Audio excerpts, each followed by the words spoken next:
A tribute to Mr. Chesterfield Nathaniel Tempro. From his daughter Joyann, niece and family. Mr. Chesterfield Nathaniel Tempro was born on March 4, 1930 to Mr. Frank and Mrs. Gladys Tempro, both deceased. He passed away on June 14, 2012 at his residence, 4th Avenue Harts Gap, Christchurch. He was buried at the Westbury Cemetery. He was the father of 2 children, Jeffrey Husbands and Joyann Jordan, myself, and the stepfather of our sister, Margaret Mapp. He has a surviving sister, my auntie Mrs. Ruby Jones, who resides in the United States of America. Dad's mother raised both him and his sister after their father left them when he was just 2 years of age. Dad had gotten married to my mom Ina, Leota Watts, on January 25, 1958, who passed away on June 24, 2018. He worked at the Mobil Oil Refinery as a general worker for 35 years until he retired. He always provided for his family. A no-nonsense person. He was a faithful member of the Chelsea Road Church of God for over 59 years. He held quite a number of positions during this time, from lay preacher, church treasurer, and usher to carpenter. He also loved to sing bass in the choir. Dad was very quiet and a no-nonsense person. He would always give thanks to God for allowing him to see another birth date, since according to him, he was a sickly child, and the doctor had told his mother that he would not live past 2 years. He lived a total of 80 years.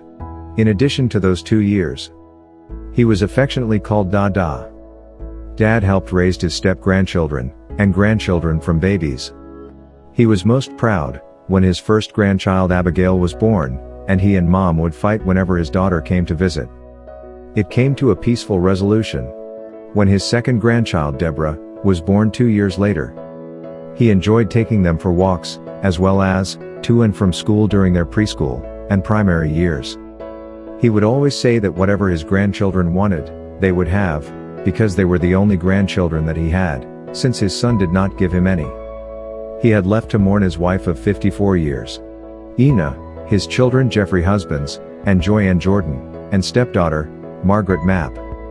His grandchildren Abigail and Deborah Jordan, step-grandchildren, Renato and Marissa Daniel. His step-great-grandchildren, Richon and Rashida Daniel. His sister Ruby Jones, nephews Victor and Anderson, nieces Funmilayo, Judy, and Cheryl, his son-in-law Ryan Jordan, his sisters-in-law, Ailsa, Dorothy, and Inez.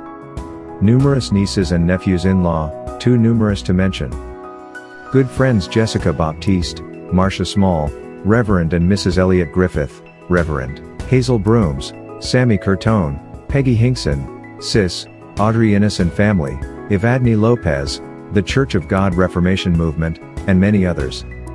He was a humble man, simply a beautiful soul, who lived for God and anticipated the day when he would join the heavenly chorale, when he would in fact hear, "Well done, thou good and faithful servant." He knew how to laugh. He may have been perceived to be a poor man, but he was one of the wealthiest men on the island of Barbados, because he knew inner peace. He knew how to laugh. He knew how to be happy, with or without a dollar in his pocket, and he was seldom without.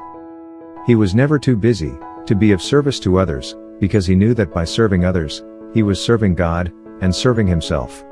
And as a result, he was able to sleep well knowing that all is well. He was a man who loved his family. It was not unusual for him to be seen riding the girls, when they were younger, on his bike. He was not given to pomp, pretense, or propaganda.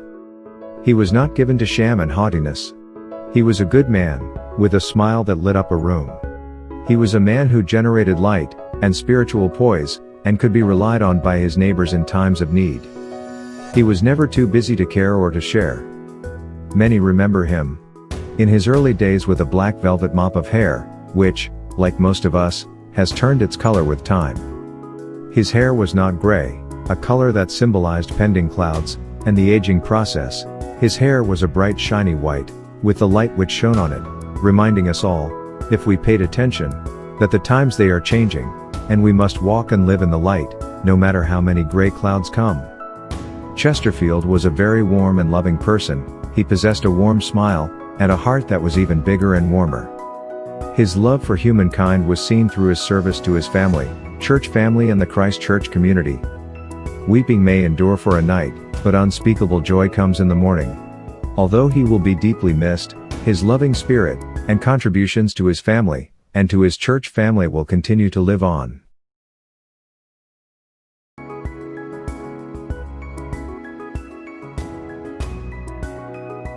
Thanks for watching.